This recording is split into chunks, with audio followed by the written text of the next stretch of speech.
Hello everyone. आप सभी का स्वागत है आपके अपने online platform RNCC nursing online coaching and online test series में।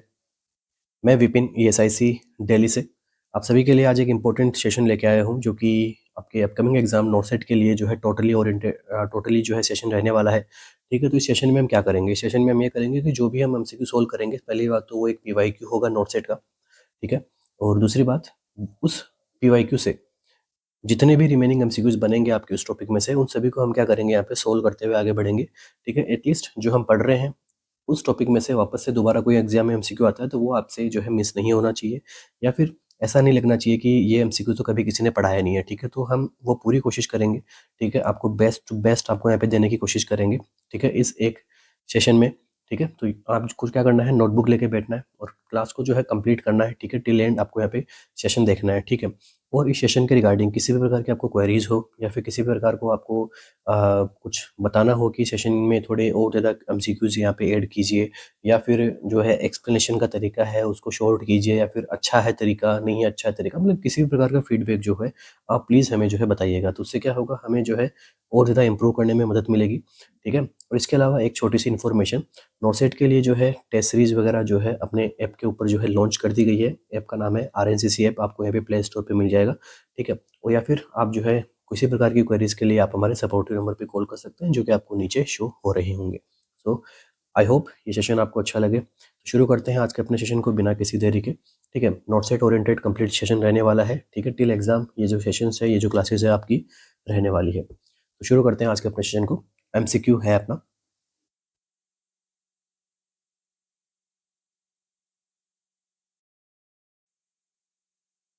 During intrapartum fetal monitoring, a nurse observed a fetal heart rate baseline consistently above 160 beat per minute. Which of the following maternal condition is recognized etiology for this fetal tachycardia? तो देखिए, जब intrapartum foetal monitoring की जाती है तो nurse observe करती है fetal heart rate जो है वो बेसलाइन कंसिस्टेंसली अबोव है किसके, 160 बीट पर मिनट के। कौन सी मैटरनल कंडीशन जो यहाँ पे रिकॉग्नाइज की जाएगी for etiology for this fetal tachycardia? ये जो यहाँ पे फीटल टेकिकार्डिया हो रहा है, तो इसका रीजन जो है, या फिर मैं कहूँ इसकी ईटियोलॉजी जो है वो क्या हो सकता है? Maternal hypotension, administration of Maithil dopa, maternal infection, या फिर एपिड्यूरल एनाल्जेसिया।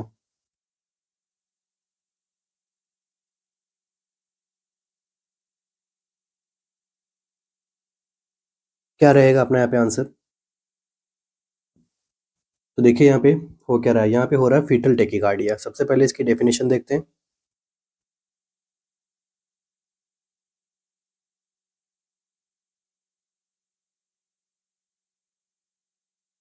तो फीटल टेकिकार्डिया को हम क्या कहेंगे, बेसलाइन फीटल हार्ट रेट जो है,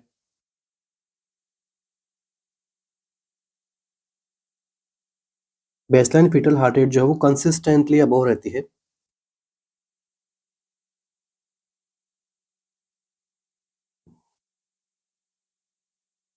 कितने से अबव रहती है? More than 160 beat per minute से। ठीक है, तो इसको हम फीटल टेकिकार्डिया कहेंगे। ठीक है, इसको हम फीटल टेकिकार्डिया कहेंगे, बट कब कहेंगे? जब ये कंटिन्यू रहे फॉर एटलीस्ट 10 मिनट तक। फॉर एटलीस्ट 10 मिनट्स तक। ठीक है, और 10 मिनट्स तक कंटिन्यूसली हाई रहेगा तो इस कंडीशन को हम क्या बोलते हैं? Fetal tachycardia. यहाँ तक सबका क्लियर हो गया? चलिए अब हम आगे बढ़ते हैं। Which of the following maternal condition is recognized etiology for this fetal tachycardia? तो यहाँ पे कौन सी मैटरनल कंडीशन यहाँ पे रहेगी? वो रहेगा आपका यहाँ पे option number C is the correct answer, maternal infection. तो किसी टाइप का मैटरनल इन्फेक्शन जो होगा, ठीक है, फॉर एग्जांपल अगर मैं बात करूं, ठीक है, कि कौन सा इन्फेक्शन अगर यहाँ पे होगा तो फीटल टेकिकार्डिया हो सकता है, तो आंसर क्या रहेगा? कोरियोएमनाइटिस।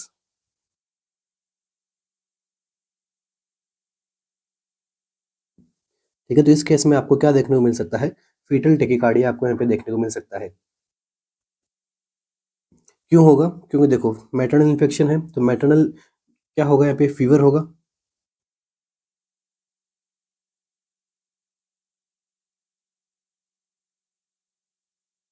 मैटरनल फीवर होने की वजह से क्या देखने को मिलेगा? इंक्रीज होगा मेटाबॉलिक रेट।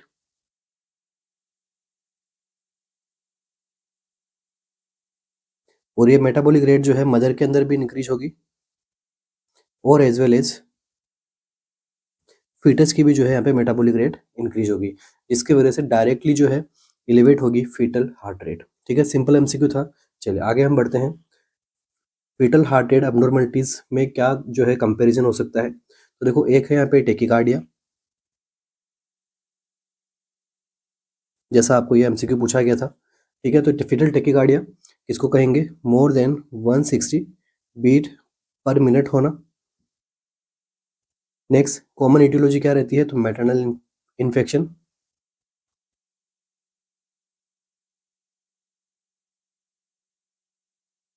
ठीक है, इसके अलावा और क्या मिल सकता है आपको ऑप्शन में, सो अर्ली फीटल हाइपोक्सिया।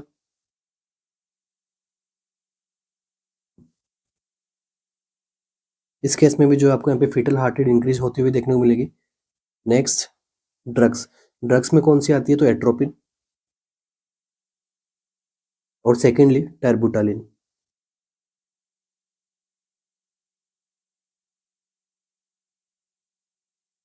तो ये क्या कोच करवाती है, ये करवाती है फीटल हार्ट रेट में अबनॉर्मलिटी कोच करवाती है, लाइक टेकिकार्डिया। एक होता है बेडिकार्डिया,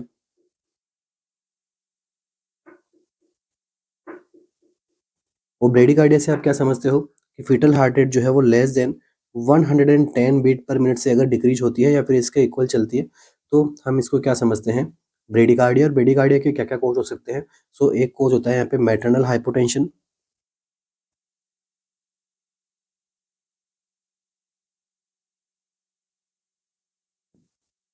सेकंड कोज आपको यहाँ पे देखने को मिलेगा एपिड्यूरल एनाल्जेसिया।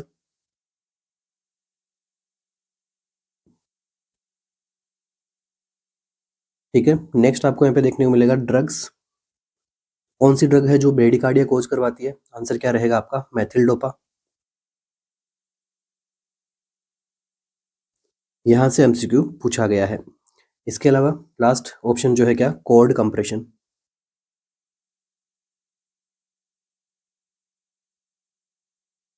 ठीक है, तो सारे यहाँ पे जो कॉमन कॉज हैं जो फीटल हार्ट रेट की एबनॉर्मलिटी को यहाँ पे शो करते हैं और क्यों हो रहा है, इसके बारे में भी जो है हमने यहाँ पे डील कर लिया है। तो मैटरनल हाइपोटेंशन के केस में जो है क्या देखने को मिलेगा आपको, ब्रेडिकार्डिया देखने को मिलेगा। तो देखिए ऑप्शन नंबर फर्स्ट में क्या है, मैटरनल हाइपोटेंशन, सो रिड्यूस प्लेसेंटल ब्लड फ्लो।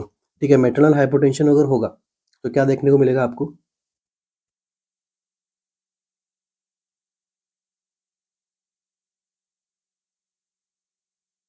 इसकी वजह से रिड्यूस होगा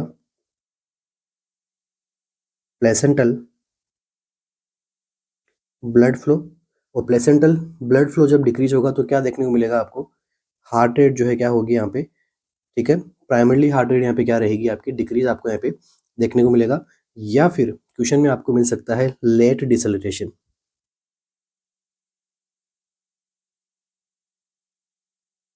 ठीक है, लेट डिसलेटेशन भी आपको यहाँ पे देखने को मिल सकता है, तो यहाँ से एमसीक्यू भी बन सकता है। Next administration of methyl dopa, तो मेथिल डोपा क्या है,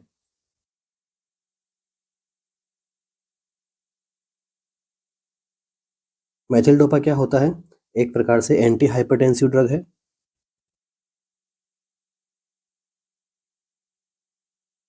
ठीक है, एंटी हाइपरटेंसिव ड्रग है, तो ये क्या करेगी,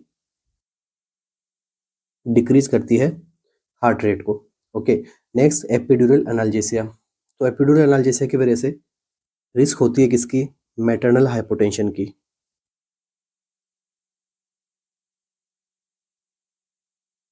ठीक है, और मैटरनल हाइपोटेंशन की वजह से क्या देखने को मिलेगा आपको, प्राइमरली फीटल बेडिकार्डिया आपको यहाँ पे देखने को मिल सकता है। अब देखिए इसी एमसीक्यू से अगर एग्जामिनर की ओर से पॉइंट ऑफ व्यू से अगर हम देखें तो यहाँ से वो एक एमसीक्यू और निकाल सकता है। एमसीक्यू क्या निकल सकता है यहाँ से कि फीमेल किसमें है, इंट्रापार्टम पीरियड में है। ठीक है, तो क्वेश्चन वो निकालेगा नर्सिंग रेस्पॉन्सिबिलिटी से या फिर नर्सिंग इंटरवेंशन से, कि आप यहाँ पे क्या नर्सिंग इंटरवेंशन कर सकते हो, एक इंट्रापार्टम के इंट्रापार्टम पीरियड है और वहाँ पे ऐसी सिचुएशन आपको यहाँ पे बनी हुई देखने को मिल रही है। तो हमें करना क्या है, ठीक है, हमें क्या करना है, फीटल टेकिकार्डिया हो रहा है इन इंट्रापार्टम में, तो हमें क्या करना है, मदर का जो है टेम्परेचर चेस्ट करना है। टेम्परेचर चेस्ट करना है एवरी 1 to 2 आवर से आपको क्या करना है, टेम्परेचर असेस करना है। टेम्परेचर असेस करोगे मतलब आपको वहाँ पे जो है इन्फेक्शन के बारे में आपको डिटेक्शन होगा। सेकंड आपको यहाँ पे ध्यान रखना है हाइड्रेशन स्टेटस।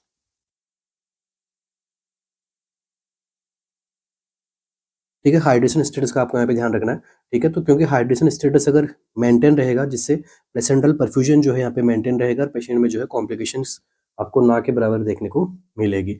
सो इस एमसीक्यू में काफ़ी अच्छा बेहतरीन एमसीक्यू था। राइट आंसर क्या रहेगा? Option number C, maternal infection.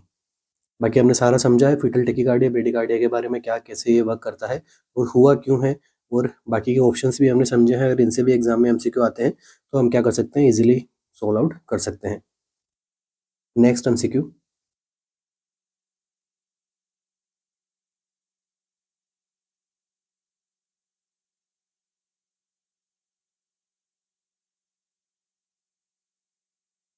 a 28-year-old woman 4 days post cesarean section present to the clinic with a fever of 101 degree Fahrenheit, lower abdominal pain, foul smelling lochia. The abdominal incision appears clean and dry. Based on this clinical presentation, what is the most likely post-operative complication? पूछा गया MCQ again. ठीक है, जो भी हम MCQs deal कर रहे हैं यहाँ पे वो पीवाईक्यू है।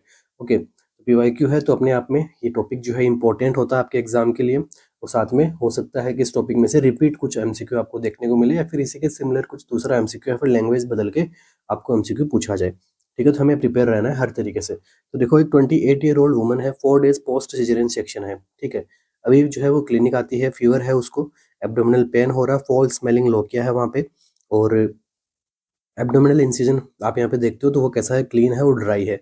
तो ये जो यहाँ पे क्लिनिकल प्रेजेंटेशन आपको यहाँ पे बनता हुआ दिख रहा है, तो इसका जो है यहाँ पे most likely post operative complication कौन सी हो सकती है?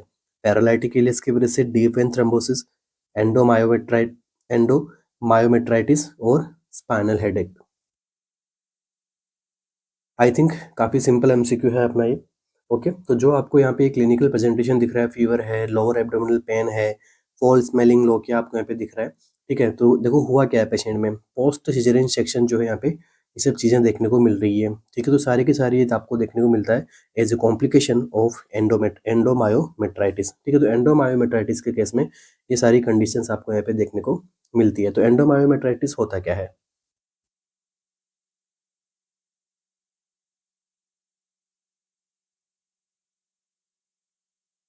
तो एंडोमायोमेट्राइटिस, ठीक है, एंडोमायोमेट्राइटिस क्या होता है? इन्फेक्शन होता है एंडोमेट्रियम का, या फिर मैं कहूँ डेसिडुआ का। ठीक है, कह सकते हैं एक तरीके से। तो एंडोमेट्रियम का इन्फेक्शन।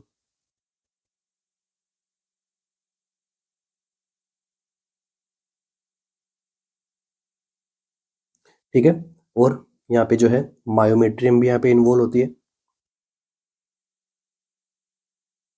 ठीक है, और साथ में जो है पेरीमेट्रियल टिश्यू भी इन्वॉल्व होते हैं।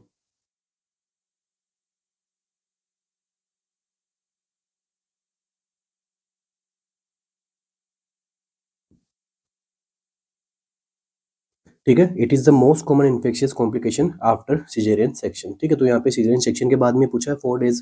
ठीक है, 4 days पोस्ट सिजेरियन सेक्शन है, तो ये यहाँ पे जो है मोस्ट कॉमन इन्फेक्शियस कॉम्प्लिकेशन होती है पोस्ट सिजेरियन सेक्शन पीरियड में। ठीक है, अब इसके अगर हम बात करते हैं तो क्लिनिकल फीचर्स की, जो कि आपको क्वेश्चन में ही दे रखे हैं, तो क्लिनिकल फीचर्स यहाँ पे कॉमन देखने को मिलेगा, वो मिलेगा आपको फीवर। तो फीवर जो है यहाँ पे कितने से ज़्यादा रहेगा? 38 डिग्री सेल्सियस से आपको यहाँ पे फीवर ज़्यादा ही आपको यहाँ पे देखने को मिलेगा। ठीक है, तो फीवर यहाँ पे मोस्ट इंपॉर्टेंट क्राइटेरिया है। इसके अलावा पेशेंट को क्या होगा? एब्डोमिनल पेन होगा। ठीक है, लोअर एब्डोमिनल पेन आपको यहाँ पे देखने को मिलेगा, यूटेराइन टेंडरनेस आपको यहाँ पे देखने को मिलेगा। इसके अलावा और हम देखें तो लोचिया जो है वो कैसा रहेगा आपको यहाँ पे? पुरुलेंट आपको यहाँ पे देखने को मिल सकता है, या फिर फॉल स्मेलिंग। ठीक है, ऐसा ऐसा कंडीशन आपको यहाँ पे देखने को मिल सकता है। तो ये जो कंडीशन आपको यहाँ पे देखने को मिल रही है, इसका मोस्ट कॉमन कोज क्या है? It is most common due to group A streptococcus. तो ये काफ़ी इंपॉर्टेंट है। देखो, पूछा जा सकता है यहाँ से इस टॉपिक में से एमसीक्यू कि यहाँ पे कॉमन कौन सा बैक्टीरिया जो है वो यहाँ पे इन्वॉल्व होता है। ठीक है, तो इसके अलावा नेक्स्ट आपको यहाँ से क्या मिलेगा? तो ल्यूकोसाइटोसिस। ठीक है, तो ल्यूकोसाइटोसिस आपको यहाँ पे देखने को मिलेगा। मतलब क्या होता है इसका, तो डब्ल्यूबीसी का जो सेल काउंट है वो यहाँ पे क्या रहेगा, इंक्रीज रहेगा। ठीक है, तो कितना इंक्रीज रह सकता है, तो 15,000 से 30,000 जो है पर माइक्रोलीटर आपको यहाँ पे देखने को मिल सकता है। ठीक है, तो ये यहाँ पे इंपॉर्टेंट है। अपना आंसर क्या रहेगा, option number C is the correct answer. It is known as endomyometritis. ठीक है, यहाँ पे सबका क्लियर हो गया। चलिए नेक्स्ट जो है आपका, मैंने बताया था कि ये टॉपिक जो है इंपॉर्टेंट है, तो हम यहाँ पे देखेंगे। तो देखिए अदर ऑप्शंस क्या है, पैरालाइटिक इलियस। तो पैरालाइटिक इलियस के केस में आपको क्या देखने को मिलता है, बॉवल साउंड जो है एक तो एब्सेंट हो जाएंगे। ठीक है, बॉवल साउंड यहाँ पे आपको कैसे मिलेंगे, डिक्रीज मिलेंगे। एब्डोमिनल आपको डिस्टेंशन मिल सकता है।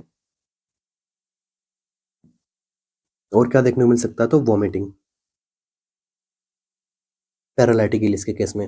नेक्स्ट देखिए डीवीटी। डीवीटी में जो है आपको यहाँ पे यूनिलेटरल लेग स्वेलिंग आपको यहाँ पे देखने को मिलेगी। एडिमा आपको यहाँ पे देखने को मिल सकता है। ठीक है, पेशेंट को यहाँ पे भी जो है क्या हो सकता है, पेन हो सकता है और रेडनेस आपको यहाँ पे देखने को मिलेगी। लास्ट देखिए स्पाइनल हेडेक। स्पाइनल हेडेक की कंडीशन में सीवियर हेडेक आपको यहाँ पे देखने को मिलता है। ठीक है, तो जब पेशेंट अपराइट पोजीशन में रहता है तो पेशेंट में क्या होता है, सीवियर हेडेक होता है। और पेशेंट जब लाइंग पोजीशन में रहेगा तो हेडेक जो है अपने आप में यहाँ पे क्या रहता है, इम्प्रूव हो जाएगा। ठीक है, तो सारी कंडीशंस। इसके अलावा नेक्स्ट हम आप यहाँ पे जो है एंडोमायोमेट्राइटिस के केस में जो है ट्रीटमेंट का अगर हम बात करते हैं तो हम ट्रीटमेंट क्या देंगे, तो ट्रीटमेंट आप यहाँ पे देखो, सबसे पहले एंटीबायोटिक्स हम यहाँ पे स्टार्ट करनी है क्योंकि इन्फेक्शन है। एंटीबायोटिक में आप क्या दोगे, ब्रॉड स्पेक्ट्रम एंटीबायोटिक्स।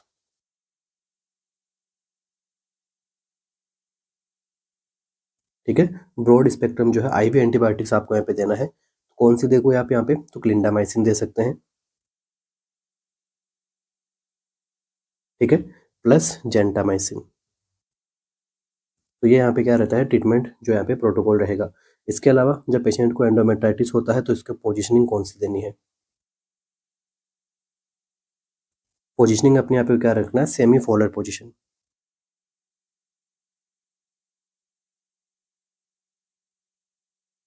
देखो वही चीज़ें लिखेंगे जहाँ से एग्जाम में एमसीक्यू आएगा। कंप्लीट हम थ्योरी की जैसे इसको नहीं पढ़ेंगे, जहाँ से एग्जाम में एमसीक्यू बन सकता है बस वही वही लाइंस में आपको लिखवा रहा हूँ। इसके अलावा मॉनिटर करने है वाइटल साइन को, फंडल हाइट को आपको यहाँ पे मॉनिटर करनी है। ठीक है, और जो है कैरेक्टरिस्टिक देखना है लोकिया का। नेक्स्ट आपको यहाँ पे ध्यान रखना है हाइड्रेशन को, हाइड्रेशन को मेंटेन करना है। ठीक है, तो ये यहाँ पे जो है सारे के सारे क्या है, नर्सिंग इंटरवेंशंस है। ओके, राइट आंसर क्या रहेगा इस एमसीक्यू में, option number C is the correct answer. Next MCQ,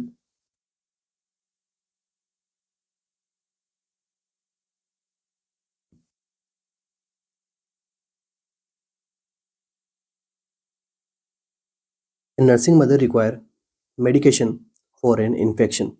Which of the following drug is absolutely contraindicated during breastfeeding due to potential for causing permanent tooth discoloration in the infant? तो देखिए एक nursing mother है, वो require कर, उसमें जो है require है मेडिकेशन, किसके लिए, उसको इन्फेक्शन है तो उसको मेडिकेशन देनी है। तो विच ऑफ द फॉलोइंग ड्रग, तो कौन सी ड्रग जो यहाँ पे अब्सोल्यूट कॉन्ट्राइंडिकेट मानी जाएगी during breast feeding due to, इसका एक परमानेंट जो है इफेक्ट आता है, वो है टूथ डिस्कलरेशन, किसमें, बच्चों में। ठीक है, तो ऐसी कौन सी ड्रग रहेगी, पैरासीटामोल, टेट्रासाइक्लिन, वारफेरिन और erythromycin.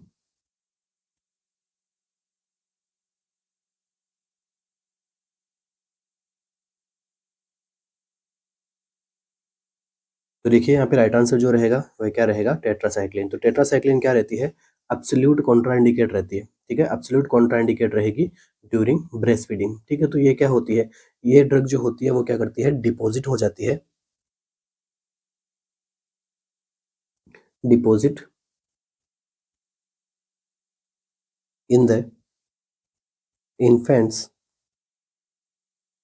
Developing teeth.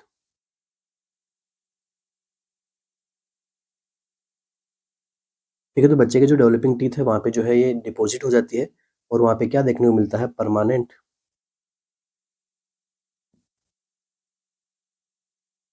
Yellow discolouration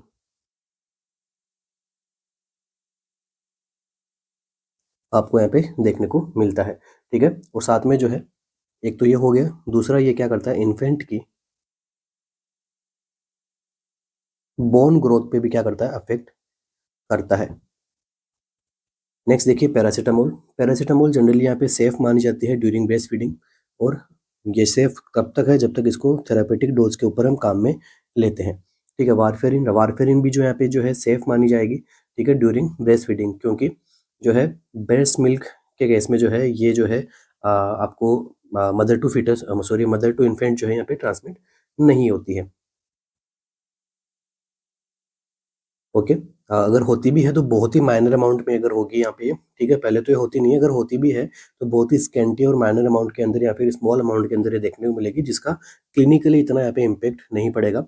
next देखिए एरिथ्रोमाइसिन। तो एरिथ्रोमाइसिन जो है ये भी यहाँ पे जो है इन कंपैरेटिवली, ठीक है, बहुत ही कम जो है यहाँ पे बच्चे को ट्रांसमिट होती है, ठीक है, तो ये एक सेफर अल्टरनेट बन सकता है इन्फेक्शन कंट्रोल के लिए। बट देखो आपको एमसीक्यू में ये सब चीज़ें नहीं देखनी है कि कौन सी यहाँ पे पास हो रही है, कौन सी पास नहीं हो रही है।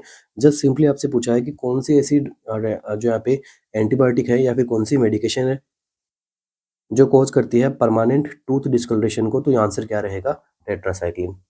सिंपल एमसीक्यू था। चलिए आगे बढ़ते हैं, next MCQ.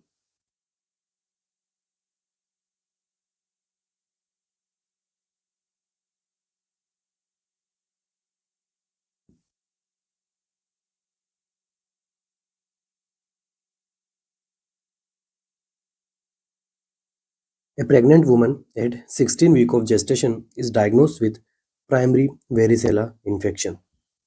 The nurse should counsel her, ठीक है, नर्स ने क्या किया, इसको काउंसिल किया about the potential risk of which specific fetal condition associated with this condition. तो ये नर्स यहाँ पे इसको क्या कर रही है, काउंसिल कर रही है कि वेरिसेला इन्फेक्शन की वजह से कौन सी स्पेसिफिक फीटल कंडीशन जो है आपको पोटेंशियली रिस्क जो है उसकी देखने को मिल सकती है। Macrosomia, macrosomia, neural tube defect, hypoplasia of limb और नियोनेटल जॉन्डिस।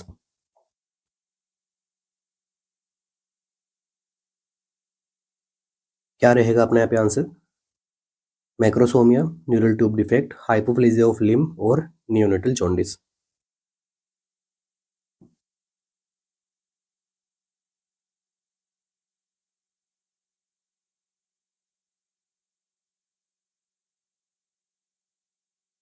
तो देखिए यहाँ पे हुआ क्या है, मैटरनल वेरिसेला इन्फेक्शन हुआ है।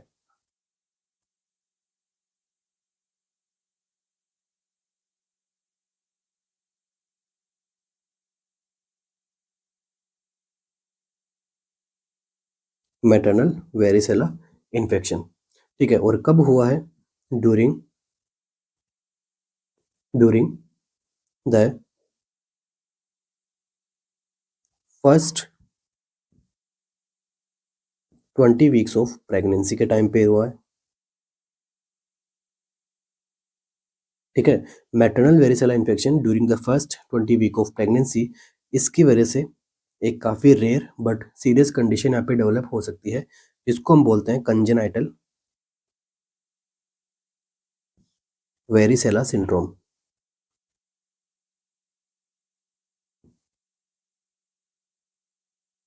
ठीक है, इसको हम क्या कहते हैं, कंजेनाइटल वेरिसेला सिंड्रोम।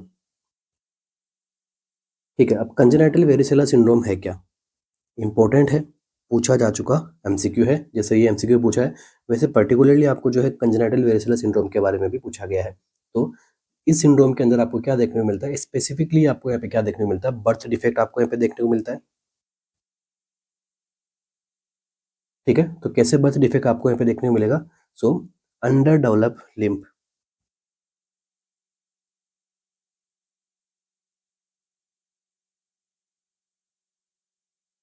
ठीक है, अंडर डेवलप लिम्ब आपको देखने को मिलेगा, मीनिंग क्या हो गया इसका, हाइपोप्लेजिया ऑफ लिम्ब देखने को आपको यहाँ पे मिल सकता है।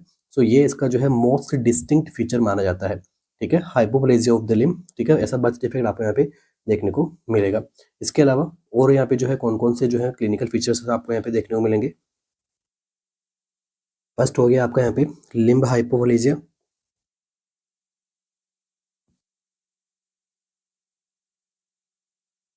मीनिंग क्या होता है इसका, अंडर डेवलप, चाहे आर्म्स हो चाहे लेग्स हो, उनका जो है डेवलपमेंट यहाँ पे कम हो जाएगा।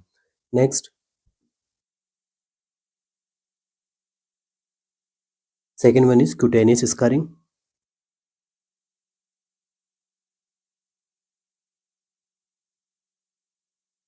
ठीक है, क्यूटेनियस स्कारिंग आपको यहाँ पे देखने को मिलेगा, मतलब कैसा स्कार बन जाएंगे स्किन के ऊपर, जिगजैग पैटर्न में, जिगजैग स्किन स्कार। ठीक है, तो ऐसी कौन सी कंडीशन है, जो ऐसी कौन सी कंजेनिटल कंडीशन है जहाँ पे जिगजैग स्किन स्कार आपको यहाँ पे डेवलप हो सकते हैं। ठीक है, तो राइट आंसर क्या रहेगा, कंजेनिटल वेरिसेला सिंड्रोम के अंदर। नेक्स्ट और क्या आपको यहाँ पे देखने को मिलेगा, तो ओक्यूलर डिफेक्ट। ठीक है, ओक्यूलर डिफेक्ट आपको यहाँ पे देखने को मिलेगा, फॉर एग्जाम्पल कैटरेक्ट। ठीक है, कैटरेक्ट आपको यहाँ पे देखने को मिलेगा, माइक्रो ऑफ्थेल्मिया देखने को मिल सकता है,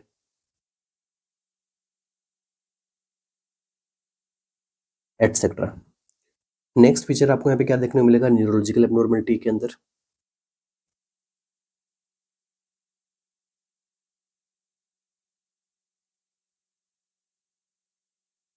और न्यूरोलॉजिकल एब्नॉर्मलिटीज के अंदर आपको क्या देखने को मिलेगा, माइक्रोसेफेली।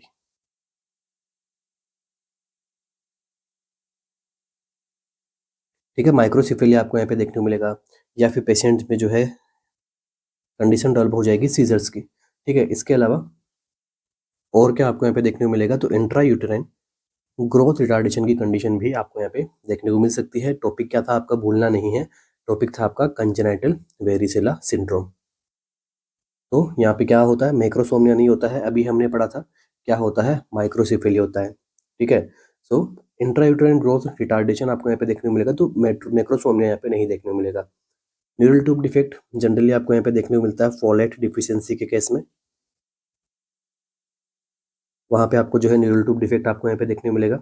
इसके अलावा न्यूनेटल जॉन्डिस। ठीक है, तो न्यूनेटल जॉन्डिस जो है न्यू बॉर्न कंडीशन के अंदर आपको यहाँ पे देखने को मिलती है, बिलिरुबिन का लेवल जो है उसमें अल्टर होता है। ठीक है, बट अगेन जो है कंजेनिटल वेरिसेला सिंड्रोम की वजह से नहीं होता है। राइट आंसर क्या रहेगा आपका यहाँ पे, हाइपोप्लेजिया ऑफ द लिम्फ। ठीक है, तो अंडर डेवलप्ड लिम्स आपको यहाँ पे देखने को मिलते हैं। नेक्स्ट एमसीक्यू,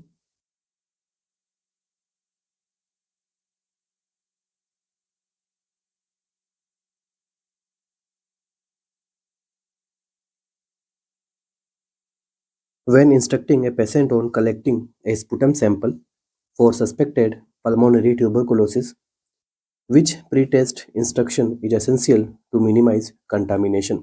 तो कौन सा प्री टेस्ट इंस्ट्रक्शन जो है वो एसेंशियल रहेगा ताकि सैंपल का जो है कंटामिनेशन ना हो। ठीक है, अगेन इंपॉर्टेंट एमसीक्यू है। तो जो स्पुटम कलेक्शन के रिगार्डिंग जो एमसीक्यूज है उन सब के बारे में हमें ध्यान में रहना चाहिए, क्योंकि एग्जाम में यहाँ से एमसीक्यूज बनते हैं। स्पुटम कलेक्शन का टॉपिक काफ़ी इंपॉर्टेंट है एग्जाम के लिए भी, एग्जामिनर भी इसको जो है काफ़ी इंटरेस्ट के साथ में जो है पूछता है। ठीक है, तो देखो, when instructing a patient on collecting a sputum sample for suspected pulmonary tuberculosis, which pre test instruction is essential to minimise contamination. Option है, brush teeth, rinse mouth with water before coughing, collect the sample in evening when secretions are looser, swab the inside of the cheek if coughing is not productive, provide a saliva sample is if sputum cannot be produced।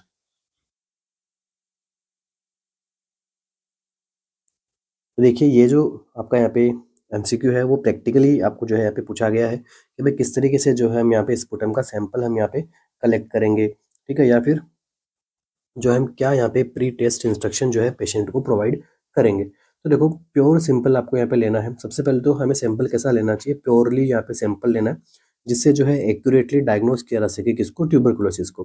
ठीक है, तो अब इसकी correct instruction क्या रहेगी। ठीक है, तो among all these options right answer अपना यहाँ पे जो क्या रहेगा, या फिर मैं कहूँ बेस्ट आंसर अपना यहाँ पे क्या रहेगा, ऑप्शन नंबर ए। ठीक है, तो टीथ को यहाँ पे ब्रश कर सकते हैं, बट कुछ गाइडलाइन ऐसी है जहाँ पे टीथ को ब्रश नहीं करवाते हैं, जस्ट वो सिंपल जो है माउथ को जो है वाटर से जो है यहाँ पे क्लीन करवाते हैं। ठीक है, क्लीनिंग वहाँ पे जो है ज़रूरी है, क्योंकि ओरल बैक्टीरियाज भी जो है वहाँ पे रहते हैं, तो वो जो है कंटामिनेट कर सकते हैं। ठीक है, but among this all option best option कौन सा आपका, option number A, brush teeth and rinse mouth with water before coughing. ठीक है, कफिंग के साथ में जो आपका कफ है, ठीक है, उसको जो है हमें क्या करना है, जो येलोविश जो है आपको यहाँ पे कफिंग देखने को मिलती है। ठीक है, तो वो जो स्पुटम का सैंपल है वो हमें यहाँ पे लेना है। ठीक है, ना कि कोई सलाइवा लेना है, ऐसा कुछ नहीं लेना। ठीक है, स्पुटम सैंपल प्रॉपर आना चाहिए, जो येलोविश सैंपल होता है। ठीक है, जो भी येलोविश स्पुटम है वो हमें यहाँ पे कलेक्ट करना है। So patient should brush there teeth and rinse their mouth, ठीक है, विथ प्लेन वाटर। ठीक है, तो ये जो एक्शन होगा वो ओरल बैक्टीरिया, जो कॉमन बैक्टीरिया रहते हैं आपके ओरल कैविटी में, उसको ये क्या करता है, कम करता है। ठीक है, और जो है सैंपल को कंटेमिनेट होने से भी प्रिवेंट करता है। ठीक है, it is indication for Mycobacterium tuberculosis diagnosis. ठीक है, सो इनकरेक्ट ऑप्शंस यहाँ पे जो है बेस्ट टाइम जो होता है सैंपल कलेक्शन का वो कब है। ठीक है, नेक्स्ट एमसीक्यू आपसे पूछ ले कि बेस्ट टाइम कब होता है सैंपल कलेक्शन का। तो बेस्ट टाइम होता है मॉर्निंग। ठीक है, मॉर्निंग का टाइम जो है यहाँ पे बेस्ट रहता है। मॉर्निंग में ऐसे भी नहीं कि सुबह के 10 बजे आप यहाँ पे ले रहे हो, मॉर्निंग भी कैसी होनी चाहिए, अर्ली मॉर्निंग।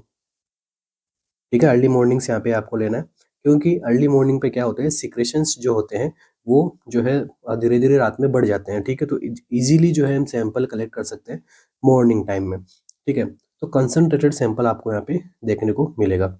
नेक्स्ट देखिए,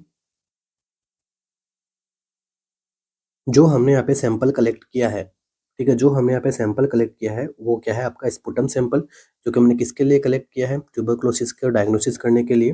तो फर्स्ट सबसे पहले उस सैंपल का जो है एग्जामिनेशन होगा, किसके साथ में होगा, तो एसिड फास्ट बेसिलई के जो स्मीयर को हम यहाँ पे क्या करते हैं, काम में लेते हैं। तो एसिड फास्ट बेसिलई का स्मीयर यहाँ पे कौन सा काम में लिया जाएगा, तो टेक्निक कौन सी रहेगी यहाँ पे, तो जील नीलसन टेक्निक,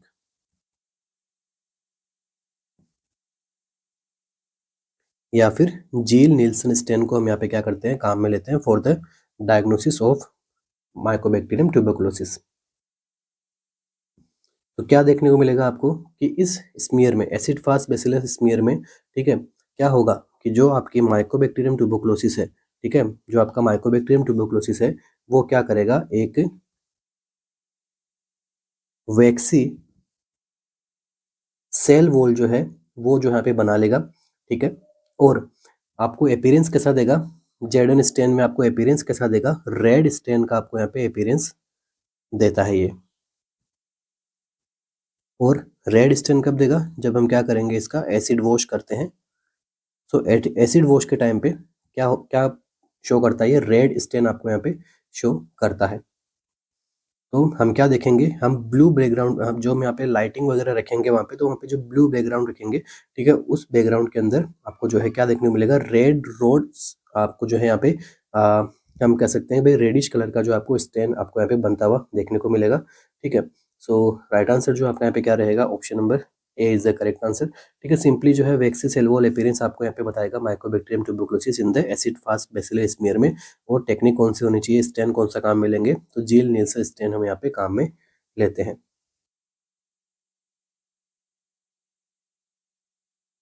ठीक है, और इसके बारे में टोटल जो हमने माइक्रोबायोलॉजी की क्लास में जो है पढ़ चुके हैं हम, टोटल चीज़ें कि भाई कैसे ये सब चीज़ें जो है वर्क करती है।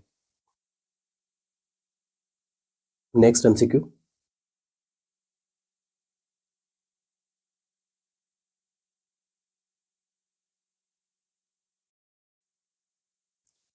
नेक्स्ट आगे बढ़ने से पहले आप सभी के लिए एक छोटी सी इन्फॉर्मेशन बट काफ़ी इंपॉर्टेंट है।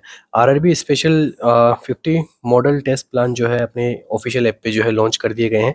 तो यहाँ पे कुछ इंपॉर्टेंट एमसीक्यू जो है, जो आपकी काफ़ी जो है हाँ हेल्प करने वाले हैं आपके अपकमिंग एग्जाम आरआरबी के अंदर, जहाँ पे आरआरबी के बेसिस के ऊपर ही जो है स्पेशल 50 मॉडल टेस्ट प्लान जो है हमने यहाँ पे लॉन्च किए गए हैं। ठीक है, तो इस टेस्ट सीरीज के अकॉर्डिंग किसी प्रकार की आपको कोई जानकारी चाहिए, कोई भी आपकी क्वेरी हो, ठीक है, तो डायरेक्ट आप हमारे सपोर्टिव नंबर पे कॉल और मैसेज कर सकते हैं। हमारा सपोर्टिव नंबर है 9588856774। ठीक है, तो आप 24/7 जब आप चाहो आप जो है हमें कॉल बैक कर सकते हो किसी भी प्रकार की हमारी ऐप से रिगार्डिंग किसी भी प्रकार की इन्फॉर्मेशन के लिए। आरएनसीसी आपके लिए हमेशा तैयार है। नेक्स्ट एमसीक्यू अपना,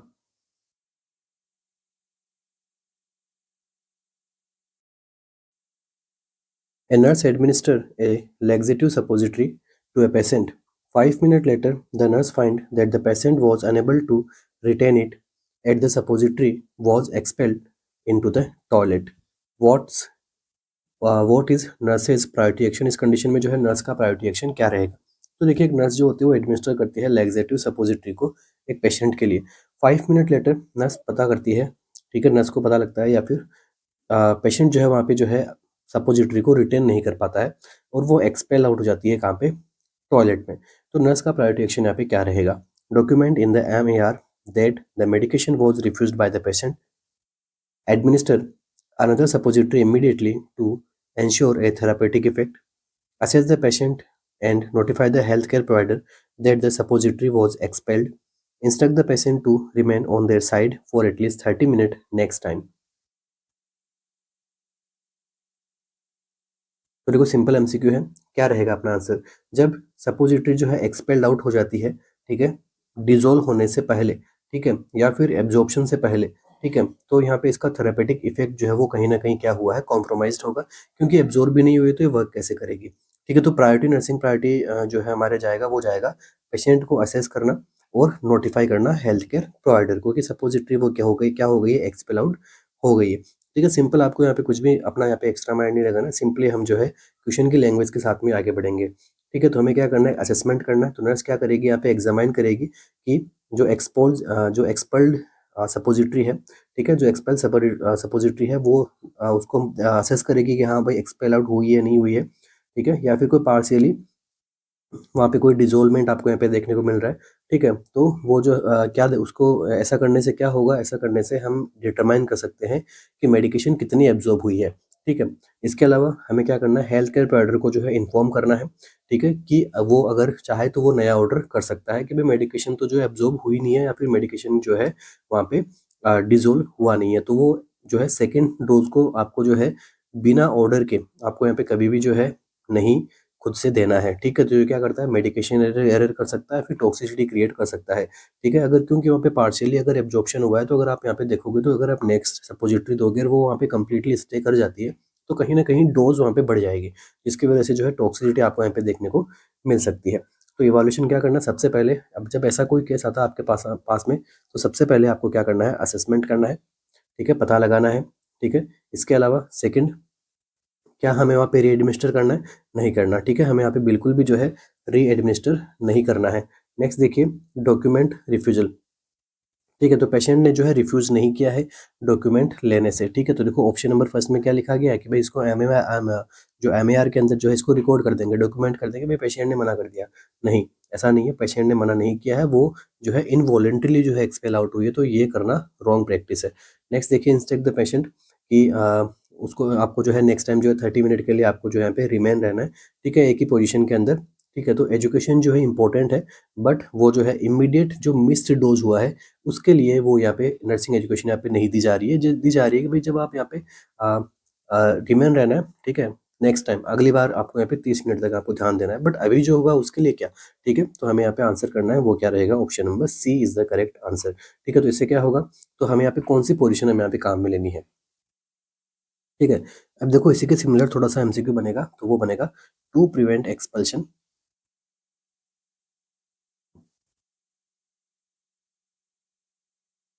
टू प्रिवेंट एक्सपल्जन कौन सी पोजीशन काम में लेनी होती है जब आप यहाँ पे सपोजिटरी को काम में लेते हो, तो आंसर क्या रहेगा, CIMS position.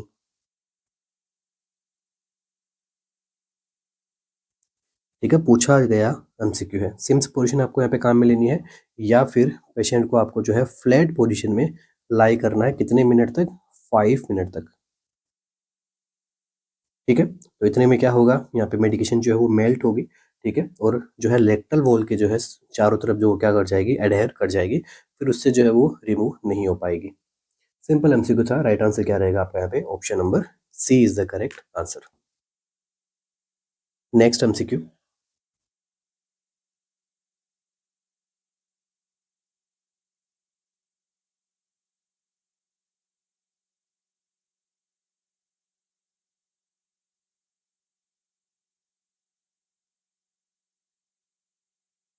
The process of micturition और voiding is primarily initiated by which mechanism. तो देखो मिक्चुरेशन या फिर वॉइडिंग की जो प्रोसेस है वो प्राइमरली इनिशिएट की जाती है कौन सी मैकेनिज्म से।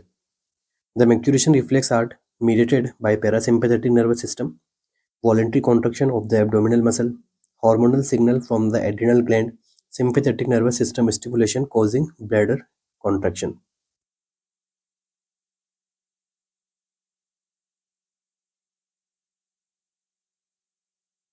क्या रहेगा अपने यहाँ पे आंसर।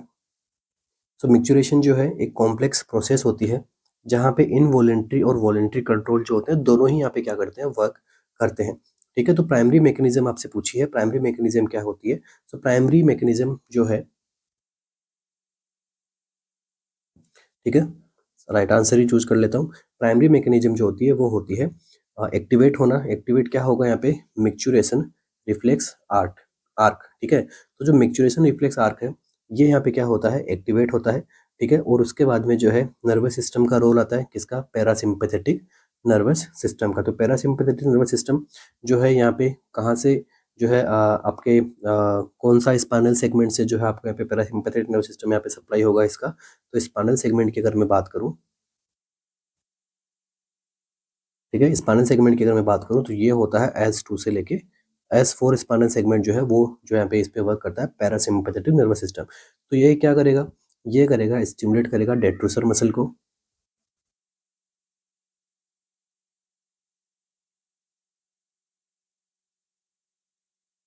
ठीक है, ये क्या करता है? डेट्रोसर मसल को स्टिमुलेट करेगा। ठीक है, तो डेट्रोसर मसल जब स्टिमुलेट होगा तो ये फिर ये क्या करेगा? कॉन्ट्रैक्शन होगा इसके अंदर। ठीक है, कॉन्ट्रैक्शन आप ये देखने को मिलेगा। कॉन्ट्रैक्शन अगर देखने को मिलेगा तो उसके बाद में नेक्स्ट जो आपका इंटरनल यूरेथ्रल स्फिंक्टर है,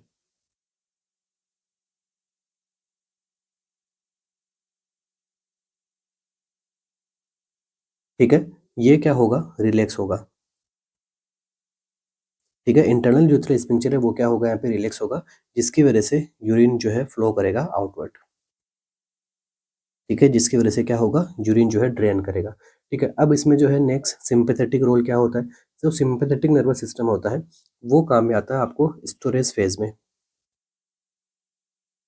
ये काम करता है स्टोरेज फेज में। ठीक है, यूरिन को स्टोरेशन फेज के अंदर काम करता है क्योंकि यहाँ पे डेट्रोसर मसल को क्या करवाता है? रिलैक्स करवाता है। ठीक है, और ये जो है वह करता है आपके T10 T11 से लेके L2 तक। ठीक है, तो ये इसका जो है आपका ब्लैडर यहाँ पे क्या रहता है? रिलैक्स रहता है। ठीक है, ब्लैडर यहाँ पे क्या रहता है? रिलैक्स रहता है। और जो इंटरनल स्फिंक्टर है वो कैसा रहता है? क्लोज रहता है।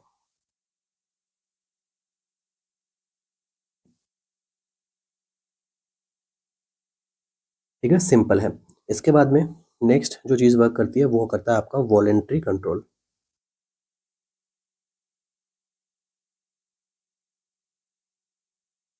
ठीक है, नेक्स्ट क्या करता है? Voluntary control. तो वॉलेंट्री कंट्रोल जो है, ठीक है, वो आपको यहाँ पे देखने को मिलता है कहाँ पे? एक्सटर्नल यूरेथ्रल स्फिंक्टर पे।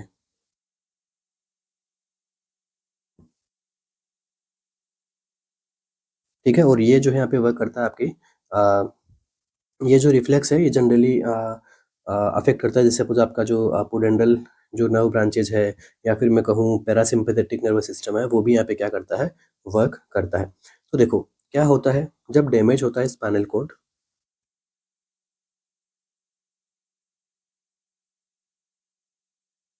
ठीक है, जब डैमेज होता है स्पाइनल कॉर्ड तो वहाँ पे जो है ये जो रिफ्लेक्स है, ये रिफ्लेक्स में क्या हो जाता है? डिस्टर्बेंस आ जाती है। ठीक है, या फिर स्पाइनल डैमेज हो गया या फिर मैं कहूँ कहीं ना कहीं क्या बन गया? लीजन बन गया। ठीक है, लीजन अबोव रिफ्लेक्स आर्क। ठीक है, तो इन सब की वजह से आपको क्या देखने को मिलेगा? वॉइडिंग पे जो है अनकंट्रोल्ड देखने को मिलेगा, मतलब आपका खुद का वहाँ पे जो है कंट्रोल नहीं रहेगा। ठीक है, तो देखो अगर लीजन बनता है आपके S2 S4 वाले रीजन पे तो ब्लैडर कैसा हो जाएगा? Flaccid bladder. और ये जो एमसीक्यू है पूछा जा चुका है, फ्लैसिड ब्लैडर कब देखने को मिलता है आपको? ठीक है, और सॉरी, ठीक है, देखो ये अगर यहाँ पे देखो मैंने क्या लिखा है? Lesion above reflex arc. ठीक है, S2 S4। ठीक है, तो अगर अबोव होता है, ठीक है, लीजन अगर अबोव बनता है तो यहाँ पे आपका ब्लैडर बनता है स्पास्टिक। और फ्लैसिड ब्लैडर ये आपको कब देखने को मिलता है? फ्लैसिड ब्लैडर कब देखने को मिलता है? जब लीजन बनता है एट S2 S4 के लेवल पे। ठीक है, इसकी वजह से आपको जो है फ्लैसिड ब्लैडर देखने को मिलेगा। फ्लैसिड ब्लैडर की वजह से आपको क्या मिलता है? यूरिनरी रिटेंशन आपको देखने को मिलता है। और ये जो कंडीशन है, ये सब कंडीशन हम पढ़ते हैं न्यूरोजेनिक ब्लैडर के अंदर।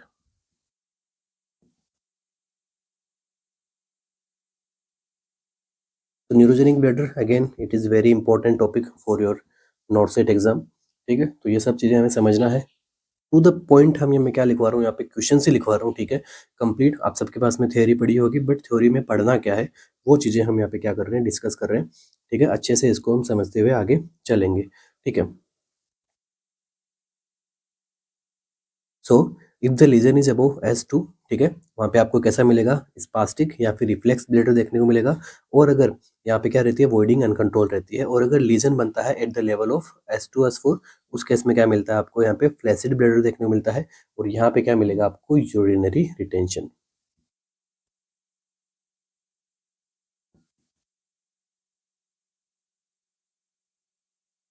नेक्स्ट MCQ,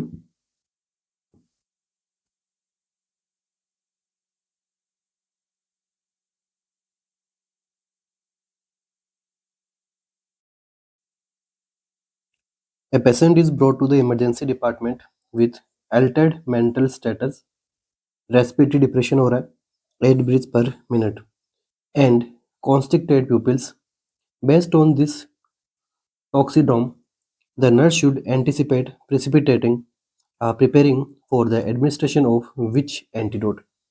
तो देखिए, एक पेशेंट है, इमरजेंसी डिपार्टमेंट में लाया गया है, उसमें हो क्या रहा है, अल्टर्ड मेंटल स्टेटस है, रेस्पिरेटरी डिप्रेशन है और प्यूपिल में क्या है, कॉन्स्ट्रिक्शन है।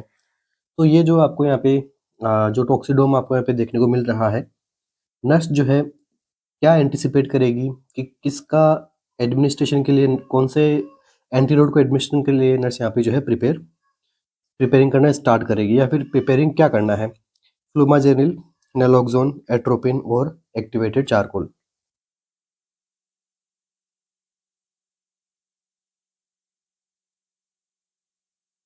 क्या रहेगा अपने यहाँ पे आंसर? फर्स्ट ऑफ ऑल ये कंडीशन क्या है,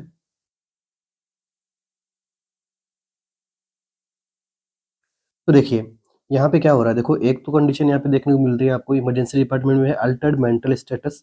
इसका क्या मीनिंग है कि यहाँ पे जो है क्या होता है, सेंट्रल नर्वस सिस्टम डिप्रेशन आपको यहाँ पे देखने को मिल रहा है।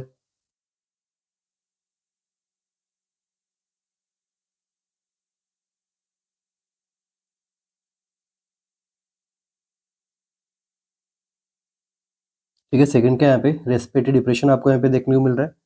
नेक्स्ट आपको यहाँ पे देखने को मिल रहा है प्यूपिल dilation, sorry प्यूपिल constriction.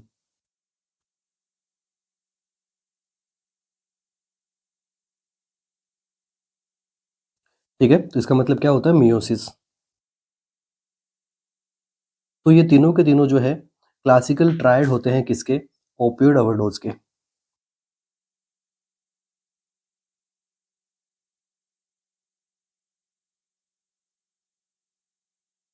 Classical triad for opioid overdose. पूछा जा चुका एमसीक्यू है कि भाई ओपियोइड ओवरडोज में which of the following is a classical triad except करके आपको जो एमसीक्यू यहाँ से पूछ सकता है एग्जामिनर। ठीक है, तो ध्यान रखना ओपियोइड ओवरडोज में कैसे सिम्टम्स आपको यहाँ पे देखने को मिलते हैं। तो करेक्ट आंसर क्या रहता है, ओपियोइड ओवरडोज होता है तो इसका एंटीडोट कौन सा होता है, नेलोक्सोन।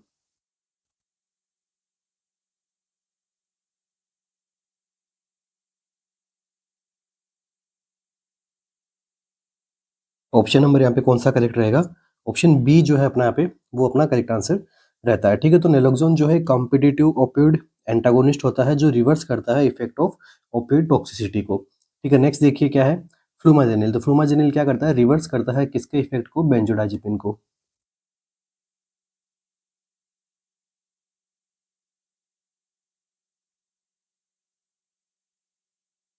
नेक्स्ट देखिए एट्रोपिन। तो एट्रोपिन जो है ट्रीट करता है ब्रेडिकार्डिया को।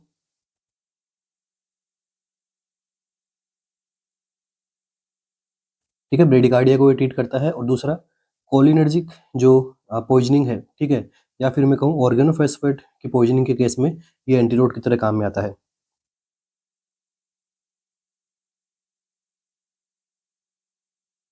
ठीक है, या फिर कोलिनर्जिक पॉइजनिंग में ये एंटीडोट की तरह काम करता है। नेक्स्ट देखिए एक्टिवेटेड चारकोल। एक्टिवेटेड चारकोल जो है एक ऐसा एजेंट है जो बाइंड करता है आपके गैस्ट्रोइंटेस्टाइनल सिस्टम में, जो डिकंटामिनेशन करने के लिए काम करता है। ठीक है, तो ये कोई स्पेसिफिक एंटीडोट नहीं है, बट ये क्या है, एक प्रकार से बाइंडिंग एजेंट है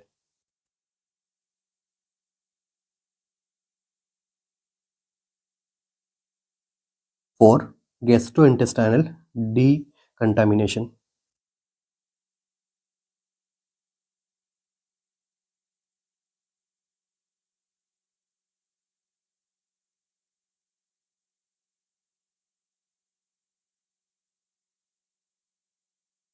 तो यहाँ पे इस एमसीक्यू में अपना जो आंसर है वो क्या रहेगा, ऑप्शन नंबर बी जो है अपना यहाँ पे करेक्ट आंसर रहेगा।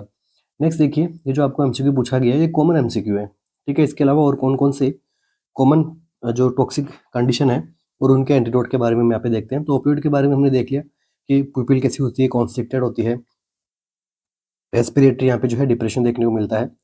Second one is anticholinergic.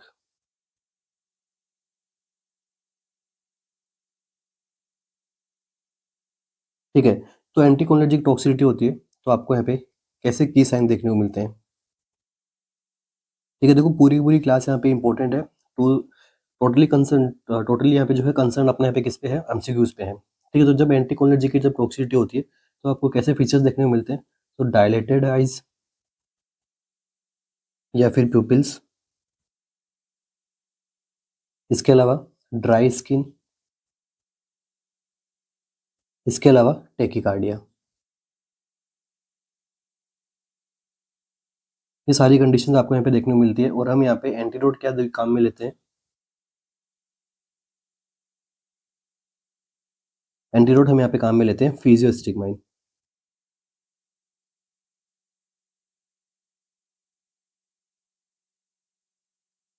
सीधा सा एमसीक्यू है, 3 एमसीक्यू बन रहे हैं यहाँ पे। एक तो इसके फीचर्स क्या होते हैं, क्लिनिकल फीचर्स क्या होते हैं, और दूसरा यहाँ पे एंटीडोट कौन सा है। Next one is cholinergic.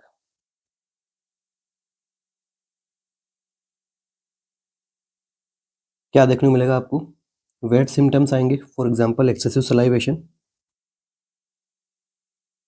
ठीक है, और लैक्रिमेशन। इसके अलावा और क्या देखने को मिलेगा आपको, ब्रेडिकार्डिया। नेक्स्ट वन इज, यहाँ पे एंटीडोट क्या रहेगा आपका, atropine.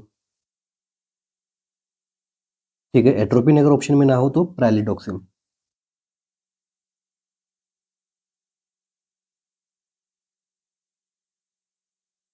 Next one is sedative और hypnotics.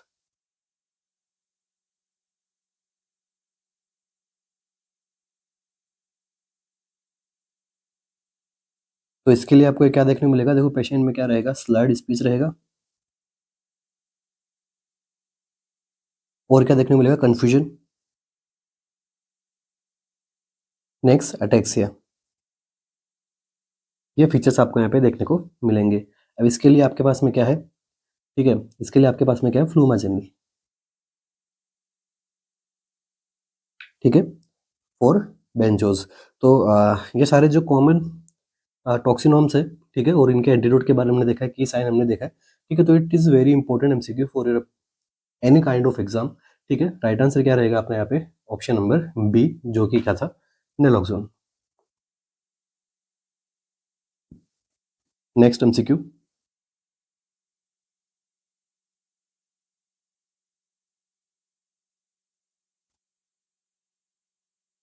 a patient with extensive full thickness burn cover 30% of their total body surface area is in emergent phase of care. Which nursing intervention is critical to prevent burn shock? तो कौन सा nursing intervention जो है यहाँ पे क्या रहेगा, critical रहेगा, जो क्या करेगा, बर्न के शौक से क्या करता है, प्रिवेंट करता है। एक्सटेंसिव फुल थिकनेस बर्न है, 30% बॉडी को क्या कर लिया है, कवर कर लिया है। ठीक है, और इमरजेंट फेज ऑफ केयर में अभी पेशेंट है। तो कौन सा नर्सिंग इंटरवेंशन जो है यहाँ पे क्रिटिकल रहेगा to prevent burn shock. Option आपके सामने, administering prophylactic antibiotics, providing a high protein diet, high protein high calorie diet, initiating intravenous fluid resuscitation, और performing early wound डिब्राइटमेंट।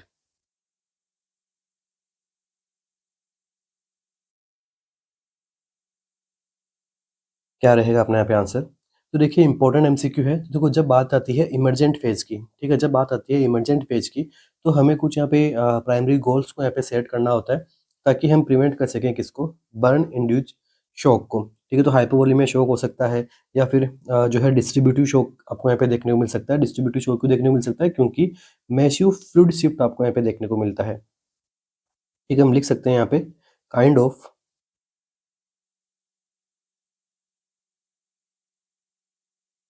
Distributive shock, ठीक है? हाइपोवोलेमिक शॉक भी होता है, बट यहाँ पे देखो, यहाँ पे जो है लिखा है एग्जामिनर ने कि प्रिवेंट बर्न शॉक, ठीक है? तो ये आपको डिस्ट्रीब्यूटिव शॉक की कंडीशन क्यों देखने को मिल सकती है? Caused by massive fluid shift from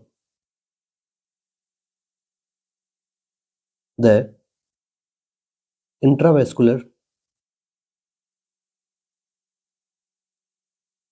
to the interstitial space,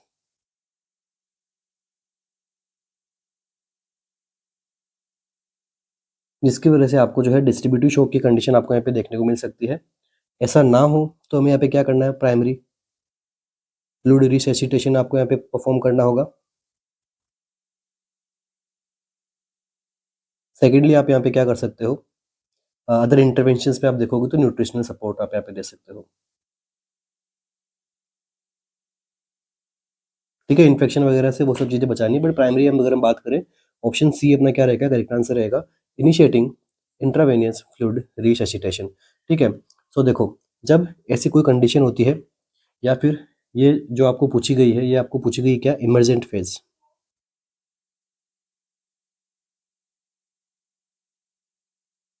ठीक है? किसके बारे में पूछा गया आपसे? इमरजेंट फेज के बारे में आपसे पूछा गया है।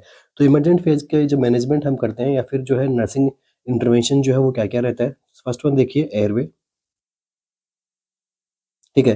तो एयरवे के लिए हमें यहाँ पे देखो, फॉर एग्जांपल अगर इन्हेलेशन इंजरी होती है,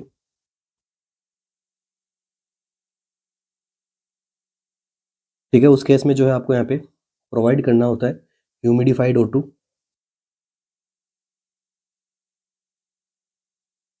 ठीक है? ह्यूमिडिफाइड O2 आपको यहाँ पे प्रोवाइड करना है। इसके अलावा इंट्यूबेशन के लिए प्रिपेयर कर सकते हो।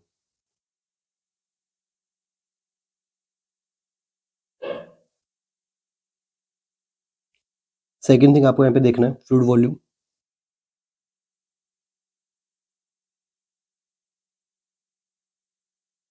तो फ्लूइड वॉल्यूम हमें देखना है। सबसे पहले लार्ज बोर आईवी कैनुला आपको यहाँ पे काम में लेना है।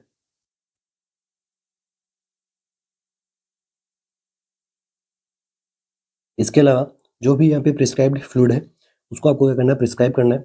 नेक्स्ट, इनपुट आउटपुट को जो है स्ट्रिक्टली मॉनिटर करना है।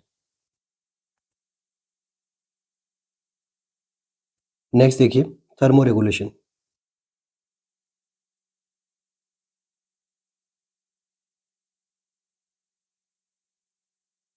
ठीक है? थर्मो रेगुलेशन हमें करना क्या है? पेशेंट को जो है वार्म रखना है, ठीक है? पेशेंट को जो है हमें वार्म रखना है। ब्लैंकेट आप रख सकते हो, हीट शील्ड आप यहाँ पे प्रोवाइड करवा सकते हो, क्योंकि वार्म नहीं रखेंगे तो पेशेंट किस में जा सकता है? हाइपोथर्मिया में।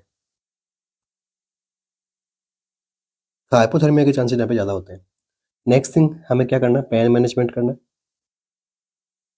पेन मैनेजमेंट के लिए आपके पास में आप क्या दे सकते हो? आईवी ओपिएट दे सकते हो, ठीक है? For the pain management. और लास्ट आपका है एंजाइटी। ये सारी की सारी जो कंडीशंस है, वो जो है आपको यहाँ पे एड्रेस करनी है during emergent phase of nursing interventions के अंदर, ठीक है? तो पेशेंट्स को यहाँ पे एंजाइटी जो है रिलैक्स करनी है, इमोशनल सपोर्ट देना है, साथ में फैमिली मेम्बर्स को भी आप क्या कर सकते हो? क्लियर एक्सप्लेनेशन देना है रिगार्डिंग पेशेंट केयर। तो ऐसा करने से क्या होगा? वो उसके एंजाइटी वगैरह वो सब कम होगी, और बाकी ये सारा का सारा क्या है? मैनेजमेंट होता है। इसके अंदर भी और सी बहुत सी चीज़ें हैं, कैसे हम फ्लूइड देंगे, क्या देंगे, ठीक है? उसके बारे में हम यहाँ पे फिर कभी जाएंगे, ठीक है? कि फ्लूइड आपको यहाँ पे कैसे प्रोवाइड करना है इन सब चीज़ों के लिए। तो नेक्स्ट आगे बढ़ते हैं।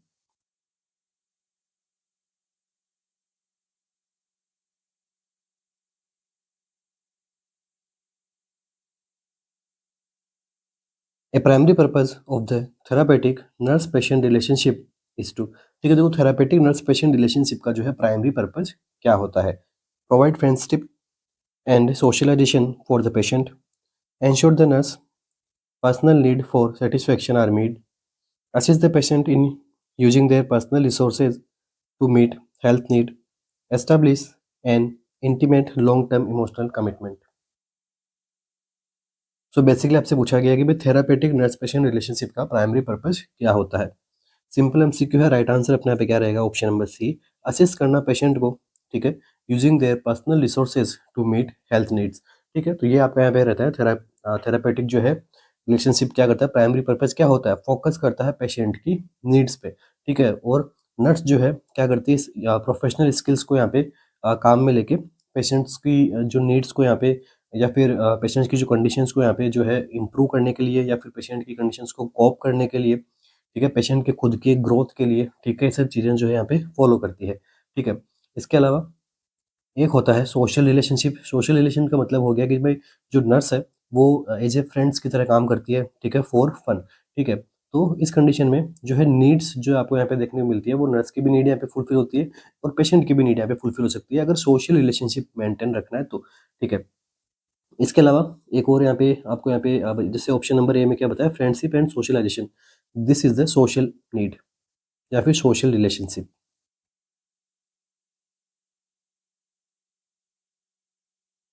ठीक है, this one is the intimate relationship,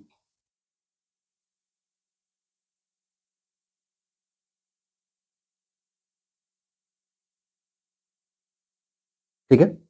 so right answer आपका यहाँ पे क्या रहेगा? Option number C is the correct answer.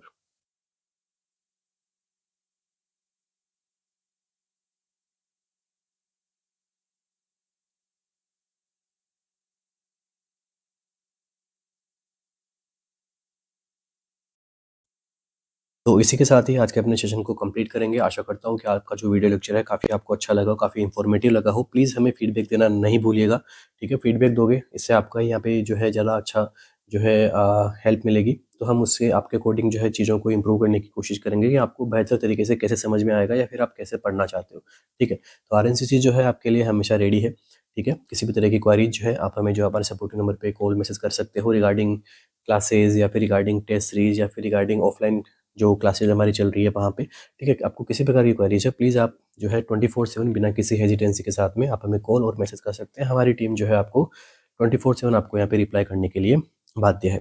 तो wish you all the best, thank you so much बने रहने के लिए। मिलते हैं अपने नेक्स्ट सेशन में, जो कि अगेन एक इंपॉर्टेंट सेशन रहेगा आपके अपकमिंग नॉसेट एग्जाम के लिए। सो सब्सक्राइब कर लीजिएगा, लाइक कर लीजिएगा, शेयर कर लीजिएगा और डू कमेंट्स। तो थैंक यू सो मच।